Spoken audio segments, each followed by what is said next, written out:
اللہ الرحمن الرحیم۔ السلام علیکم، میرے چینل میں آپ کا استقبال ہے۔ آج کی یہ ویڈیو 10ویں کلاس کی کتاب جان پہچان کا چیپٹر نمبر 19 سبق نمبر 19 اے شریف انسانوں، یہ ایک نظم ہے۔ اس کے لکھنے والے شاعر جو ہیں ساحر لدھیانوی۔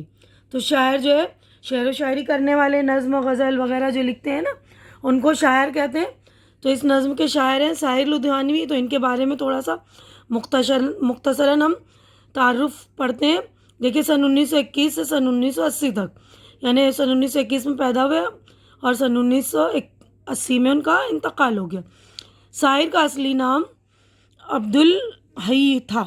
وہ ساحر لدھیانوی کے نام سے مشہور ہوئے۔ لدھیانہ پنجاب میں پیدا ہوئے۔ زمانہ طالب علم ہی سے شعر کہنے لگے۔ سن 1936 میں ترقی پسند تحریک شروع ہوئی۔ اس تحریک سے وابستہ ہونے والوں میں ساحر بھی شامل تھے۔ سن 1947 میں تقسیم ملک کے بعد دہلی چلے آئے، پھر تلاش معاش میں بمبئی پہنچے، جہاں انہوں نے فلموں کے لیے گیت لکھے۔ ساحر نے اپنی شاعری سے ہندوستانی فلموں میں گانوں کے معیار کو بہت بلند کیا، یعنی گانوں کا لیول بہت اونچا کر دیا۔ اپنے زمانے کے وہ سب سے مشہور گیت کار تھے۔ ان کے فلمی گیتوں میں بھی ان کی شاعری کی تمام خوبیاں موجود ہیں۔ عوام کے دکھ درد کا احساس، ماحول کی کشمکش کا اثر ان کی گیتوں میں نمایاں ہے۔ تلخیاں ان کی شاعری کا پہلا مجموعہ ہے۔ ان کے بہت سے ایڈیشنز شائع ہوئے ہیں۔ آؤ کہ کوئی خواب بنے بھی ان کی شاعری کا معروف یعنی مشہور مجموعہ ہے۔ گاتا جائے بنجارہ میں ساحر کے فلمی گیت یکجا کر دیے گئے ہیں۔ ساحر کی پرچھائیاں اردو کی طویل نظموں میں ایک خاص حیثیت رکھتی ہے۔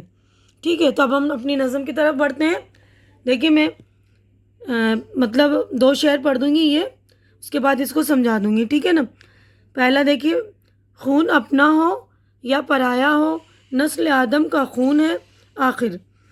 جنگ مشرق میں ہو کہ مغرب میں، امن عالم کا خون ہے آخر۔ تو اس والے مطلب بند میں جو ہے شاعر کہنا چاہ رہے ہیں کہ خون کسی کا بھی بہے، جنگ ہوگی، خون اپنا ہو یا پرایا ہو، کسی کا بھی خون بہے گا۔ بہرحال خون تو انسان کا ہی بہے گا نا۔ مطلب کہ جنگ جو ہے کہیں بھی ہو، مشرق میں ہو مغرب میں ہو، جنگ کہیں بھی لڑی جائے، فوجیں مریں تو فوجیں اگر مغرب کی مریں گی، مشرق کی مریں گی، لیکن خون تو انسانوں کا بہے گا نا۔ امن عالم کا خون ہوگا، پوری دنیا کا جو ہے امن تباہ و برباد ہو کے رہ جائے گا۔ بم گھروں پر گریں کہ سرحدوں پر روح تعمیر زخم کھاتی ہے۔ کھیت اپنے جلیں کہ غیروں کے زیست فاقوں سے تل ملاتی ہے۔ یعنی اس والے بند میں شاعر کہہ رہے ہیں کہ بم گھروں پر گرائے جائیں یا سرحدوں پر یا کھیتوں میں گرائیں، کہیں بھی گریں، ٹوٹ پھوٹ تو ہوگی، ہے نا۔ روح عالم، روح تعمیر کا مطلب کہ جو تعمیر ہو رہی ہے، جو بن رہی ہے، وہ سب ٹوٹ پھوٹ جائے گا، اس کی روح جو ہے زخمی ہو جائے گی، یعنی بننے والی جو چیزیں ہیں وہ ٹوٹ پھوٹ جائیں گی، ہے نا۔ کھیت اپنے جلیں کہ غیروں کے، یعنی اپنے کھیتوں میں بم گرے یا دوسروں کے کھیتوں میں بم گرے، اپنے زمین پر بم گرے یا دوسروں کی زمین پر جنگ ہو، تو اس سے فصلیں تباہ تو ہو جائیں گی، ہے نا، فاقے ہوں گے، لوگوں کی بھوک میں اضافہ ہوگا اور فصلیں بھی تباہ ہوں گی۔ ٹینک آگے بڑھیں کہ پیچھے ہٹے، کوک دھرتی کی بانجھ ہوتی ہے، فتح کا جشن ہو کہ ہار کا سوگ، زندگی میتوں پہ روتی ہے۔ تو اس والے بند میں شاعر کہہ رہے ہیں جو جنگ کے لیے ٹینک استعمال کی جاتی ہے وہ کہیں بھی ہو، آگے بڑھیں کہ پیچھے ہو، یعنی ہارے یا جیتے، دھرتی پر جب چلیں گی وہ بم گریں گے، گولہ باری ہوگی اور ٹینگیں آگے بڑھیں گی، تو جو زمین جو ہے کوک دھرتی کی بانجھ ہوتی ہے، اس کا مطلب کہ جو زمین ہماری اپجاؤ زمین ہے جس سے ہم فصلیں پیدا کرتے ہیں، تو وہ زمین جو ہماری بانجھ ہو جائے گی، یعنی بنجر ہو جائے گی، ہے نا۔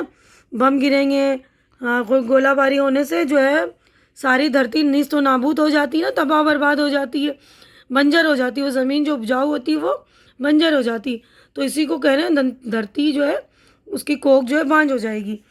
فتح کا جشن ہو کہ ہار، یعنی فتح یا جیت حاصل ہو یا ہار حاصل ہو، سوگ تو ہوگا ہی نا، جو مریں گے ان لوگوں کا سوگ ہوگا، اور جو مرنے والوں پہ جو ہے زندگی روتی رہے گی، جو زندہ لوگ ہیں وہ ان کے مرنے پہ روتے رہیں گے، ہے نا.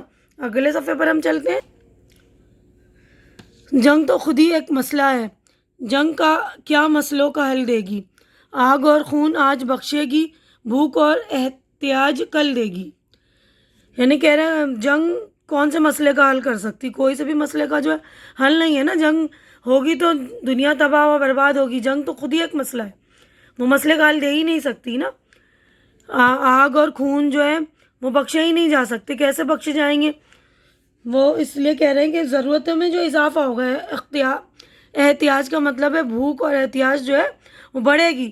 بربادی ہوگی، تباہی ہوگی تو لوگوں کی جو ہے بھوک اور ضرورتیں جو بڑھے گی، کیونکہ ہمارے ذرائع جو وسائل جو ہے کم ہونے شروع ہو جائیں گے نا، تو سینکڑوں مسئلے پیدا ہوں گے. اس لیے جو ہے بھوک بھی بڑھے گی، انسان کی ضرورتیں بھی بڑھے گی.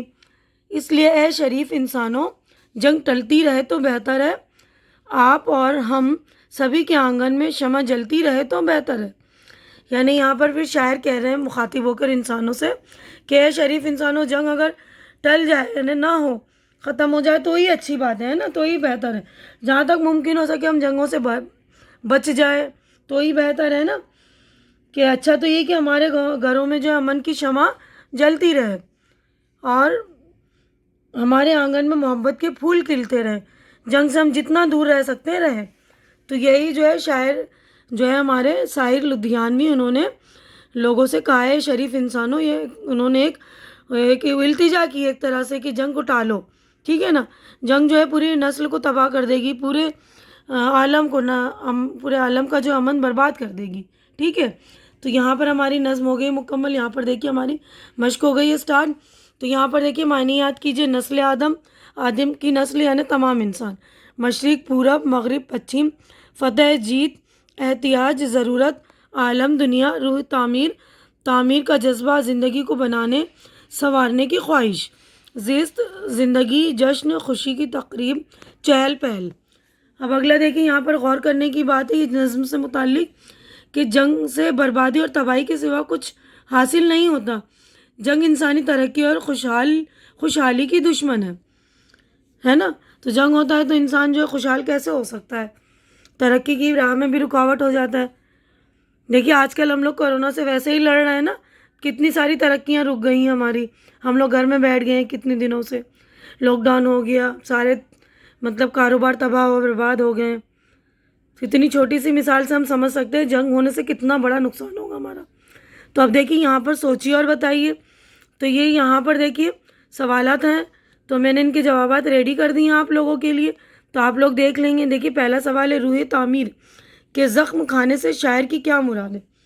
روح تعمیر کے زخم کا مطلب ہوتا ہے، دیکھیے جنگ سے جو ٹوٹ پھوٹ یعنی تخریب ہوتی ہے. تخریب کا مطلب ہوتا ہے ٹوٹ پھوٹنا، جو کہ تعمیر کی ضد ہے یعنی تعمیر کا الٹا ہے.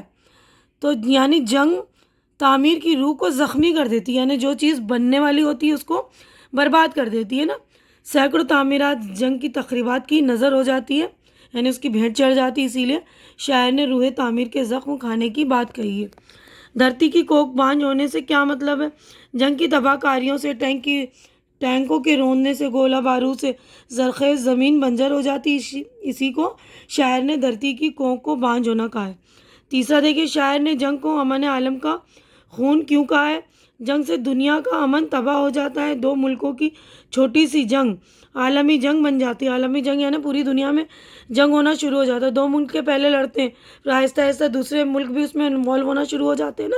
تو پوری دنیا میں جو جنگ چھڑ جاتا ہے. اسی لیے شاعر نے جنگ کو امن عالم کا خون کہا ہے. اب اگلا دیکھیے یہاں پر عملی کام ہے. اس نظم میں اپنا پرایا، مشرق، مغرب وغیرہ متضاد الفاظ استعمال ہوئے. متضاد یعنی اپوزٹ ورڈ، الٹے ہیں نا، اپنا پرایا، مشرق، مغرب. تو ایسے ہی کچھ لفظوں کی فہرست بنائیے. تو دیکھیے یہ بھی میں نے آپ لوگوں کے لیے بنا دی ہیں، دیکھیے گا. تو دیکھیے یہاں پہ الفاظ متضاد دیکھیے: جنت، جہنم، خوشبو، بدبو، نیک، بد، دن، رات، طلوع، غروب، آسان، مشکل، عزت، ذلت. تو آپ کو کچھ بھی لکھنا ہے وہ بھی آپ لکھ سکتے ہیں. میں نے بھی اپنی گرامر کی پلے لسٹ میں متضاد الفاظ بنا دیے ہیں، تو آپ لوگ وہ بھی دیکھ لیں گے، جا کر چیک کر لیں گے میرے پلے لسٹ میں جا کر. ٹھیک ہے نا. اب دیکھیے اگلا کویشچن ہے جنگ کے نقصانات پر مختصر مضمون لکھیے. تو یہ مضمون کی شکل میں لکھنا ہے. اگر آپ کو چاہیے تو مجھے بتا دیجیے گا، آپ مجھے کمنٹ میں بتا دیں گے، میں یہ مضمون بھی اپلوڈ کر دوں گی، ٹھیک ہے نا. تو یہیں پر ہمارا جو ہے پورا مطلب نظم ہماری مکمل ہو جاتی ہے. تو آج کی ویڈیو میں بس اتنا ہی. میری ویڈیو اچھی لگ رہی تو اسے لائک کیجئے، شیئر کیجئے جو ضرورت مند بچے ہیں، اور میرا چینل سبسکرائب کر کے میری حوصلہ افزائی کیجئے. اللہ حافظ.